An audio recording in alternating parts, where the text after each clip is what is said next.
Hey guys, welcome to another week of Online Smash. Make sure to let us know that you're here by using the chat bar to your right and say hi to us. This week we're going to be learning about Moses and the awesome faith that he showed in the Lord in Egypt. And Matt's going to be talking to us about that a bit later.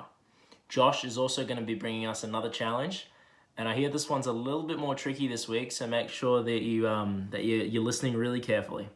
And Millie's going to be bringing us another one of our famous isolation tips. I think it's going to be really awesome, so make sure you stay tuned for it. But for now, I'm going to hand over to the Wizard of Oscar. Yo, Smash, what's going on? It's me, the Wizard of Oscar again, back at it again with some more quarantine magic tricks. Now, today I've got something very special right here. I have myself a envelope, which is, as you can see, completely empty. Nothing in sight. Not in that corner. Not in this corner. What's going to happen is, right here, I also have this piece of paper, which is marked hand sanitizer. Now, what's going to happen is I'm going to take this hand sanitizer, piece of paper or whatever, I'm going to put it in the envelope. Like so, as you can see. Right? And now what's going to happen is I'm going to very slowly wave my hand over, give it the magic snap, and all of a sudden turns into real hand sanitizer. Crazy, right? And if you take a look inside of this envelope, nothing inside. Nothing in sight. We just turned a piece of paper into a bottle of hand sanitizer. That's my quarantine trick for you this week, and I'll be seeing you next week, Smash. Bye.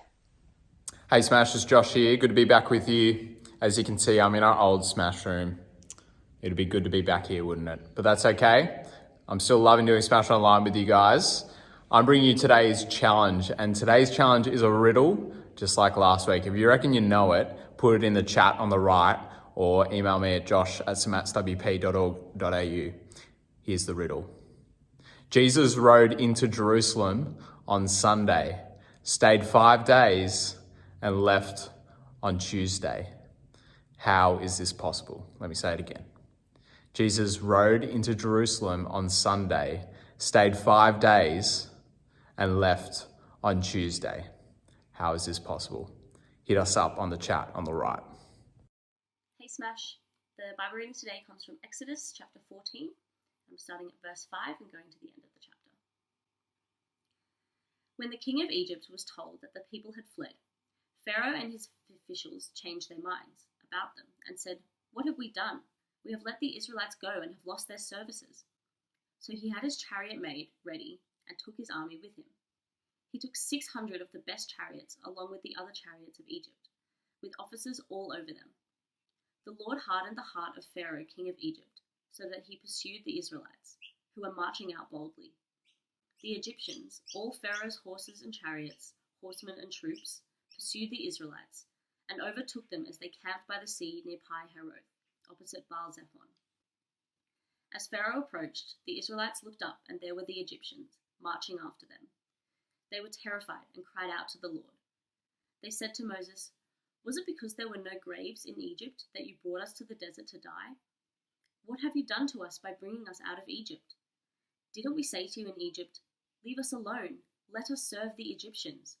It would have been better for us to serve the Egyptians than to die in the desert." Moses answered the people, "Do not be afraid. Stand firm, and you will see the deliverance the Lord will bring you today. The Egyptians you see today, you will never see again. The Lord will fight for you. You need only to be still." Then the Lord said to Moses, "Why are you crying out to me? Tell the Israelites to move on. Raise your staff and stretch out your hand over the sea to divide the water, so that the Israelites can go through the sea on dry ground. I will harden the hearts of the Egyptians, so that they will go in after them, and I will gain glory through Pharaoh and all his army, through his chariots and his horsemen. The Egyptians will know that I am the Lord when I gain glory through Pharaoh, his chariots and his horsemen." Then the angel of God, who had been traveling in front of Israel's army, withdrew and went behind them. The pillar of cloud also moved from in front and stood behind them, coming between the armies of Egypt and Israel. Throughout the night, the cloud brought darkness to one side and light to the other, so neither went near the other all night. Then Moses stretched out his hand over the sea, and all that night the Lord drove the sea back with a strong east wind and turned it into dry land. The waters were divided, and the Israelites went through the sea on dry ground, with a wall of water on their right and on their left. The Egyptians pursued them, and all Pharaoh's horses and chariots and horsemen followed them into the sea. During the last watch of the night, the Lord looked down from the pillar of fire and cloud at the Egyptian army and threw it into confusion. He jammed the wheels of their chariots so that they had difficulty driving. And the Egyptians said, "Let's get away from the Israelites. The Lord is fighting for them against Egypt." Then the Lord said to Moses, "Stretch out your hand over the sea so that the waters may flow back over the Egyptians and their chariots and horsemen." Moses stretched out his hand over the sea, and at daybreak the sea went back to its place. The Egyptians were fleeing towards it, and the Lord swept them into the sea. The water flowed back and covered the chariots and horsemen. The entire army of Pharaoh had followed the Israelites into the sea. Not one of them survived. But the Israelites went through the sea on dry ground, with a wall of water on their right and on their left. That day the Lord saved Israel from the hands of the Egyptians, and Israel saw the Egyptians lying dead on the shore. And when the Israelites saw the mighty hand of the Lord displayed against the Egyptians, the people feared the Lord and put their trust in him and in Moses his servant. To start off with today's Smash, I want you guys to imagine for a minute. I want you to imagine being in a rough situation. You might be being told off by your teacher or your parents or something else that you think is pretty bad. And let's hold there for a minute.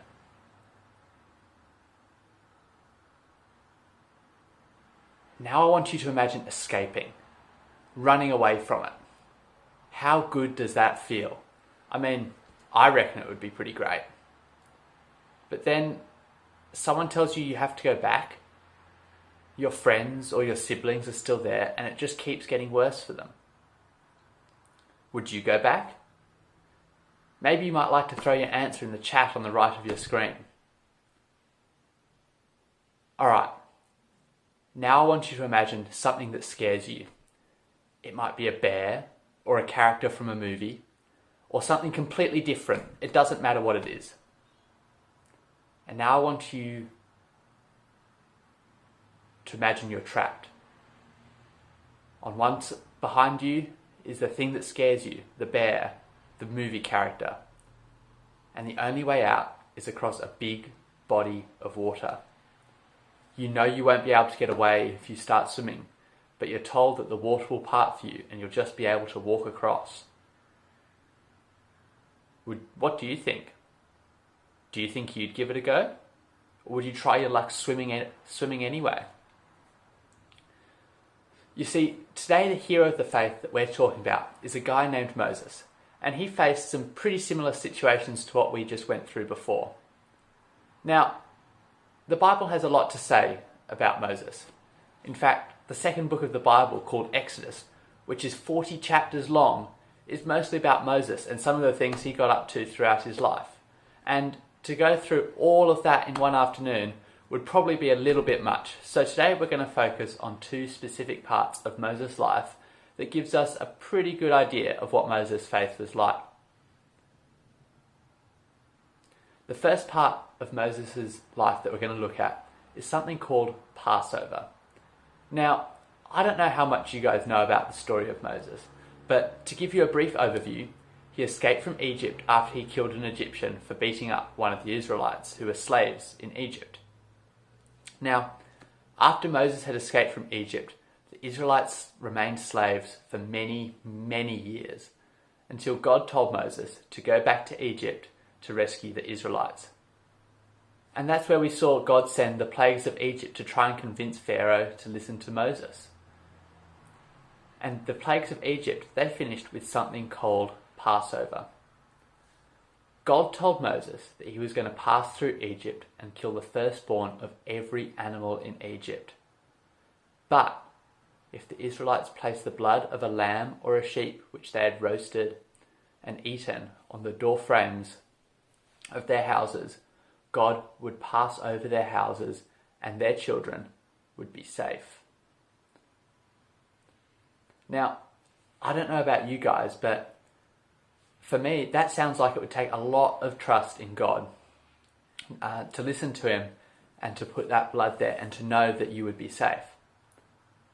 But it worked. After the Passover, Moses led the Israelites out of Egypt. Now Pharaoh, who was the ruler of Egypt, had let the Israelites go after Passover had occurred. But later, he changed his mind and sent his soldiers to chase the Israelites. God did lots to slow down the Egyptians, but it was when they got to the Red Sea that we saw how far God would go to rescue the Israelites from the Egyptians. When they got to the Red Sea, God told Moses to raise his staff and the Red Sea would part. And it did. The Red Sea parted and the Israelites were able to walk across.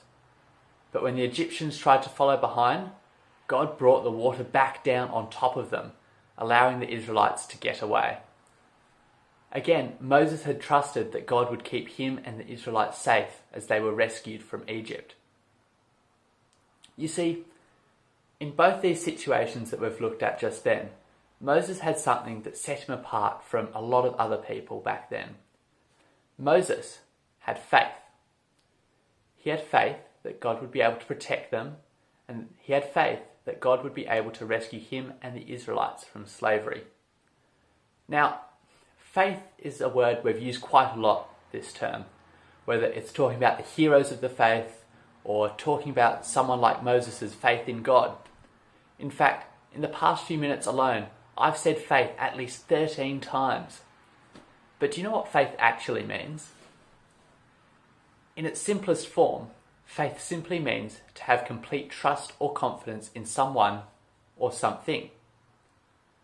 So, when we talk about the heroes of the faith this term, we're simply talking about people from the Bible who hands down put all of their trust in what God had told them to do. Kind of like what Moses did. Moses was pretty skeptical about going back to Egypt to rescue the Israelites, but he put all of his trust in God and God's power to save. And today, through the Passover and the parting of the Red Sea and so many other things throughout the book of Exodus, we can read about how it all played out. Now, we might not be the next leader of the Israelites, and we might not be stuck as slaves in Egypt, but we still need saving today, and we can be saved the same way Moses and the Israelites were saved, by putting our faith in God and his ability to rescue us. You see, if we all put our trust and confidence in Jesus, he will rescue us from death and bring us into eternal life. And we might chat a bit more about that in our discussion groups on Zoom today. Mom! Yes, really? You're looking really good today. Thank you. Thanks. Can I do anything for you? Yes. What can I do for you? Could I please have an ice block? Sure, I'll be right back. Thank you, Mom. Mom! Yes, me? Can you hold my ice block while I just do something? Sure.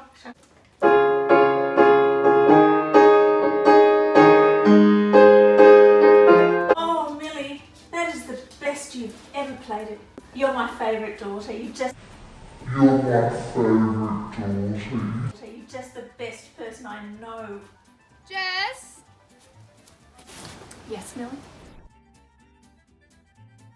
I'm going out tonight and I was thinking that I'd actually look really good in that jacket of yours. You know, the black one? I know the one. Can I borrow that one? Absolutely. Yeah. Thanks. Keep it. It's yours. Keep it! Jess, come look at this. Look at mine. Look at this photo of you. Oh, I look disgusting in that It's one. really embarrassing. Oh, that's bad. So I'm going to post it to Instagram right now. Okay. Oh my gosh, I already got one like. Really? It's true. I do have a really well-trained family, but it wasn't always like this. This may shock you, but training humans is actually very similar to training your dog. Just watch. Sit.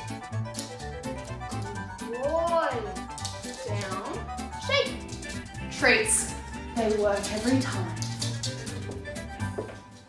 Hey Jess. What do you want? Was just wondering, could I borrow that leather jacket of yours? I'm going out tonight. No. Get it yourself. I have biscuits, Jess. Jess, look at this photo. That's disgusting. Delete it. Yeah, I'm gonna post it. Jess, do you remember what we discussed? I have chips, alright? I have chips, alright?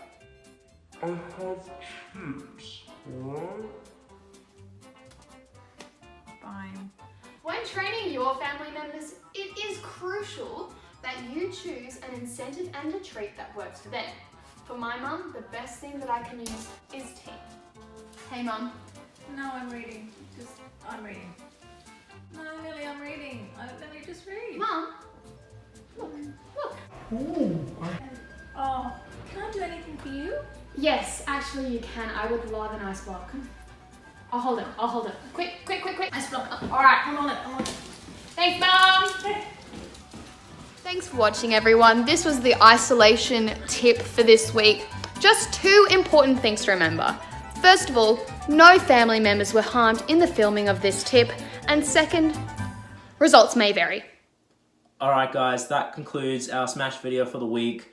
Be sure to join us on Zoom after this for discussion groups and a game.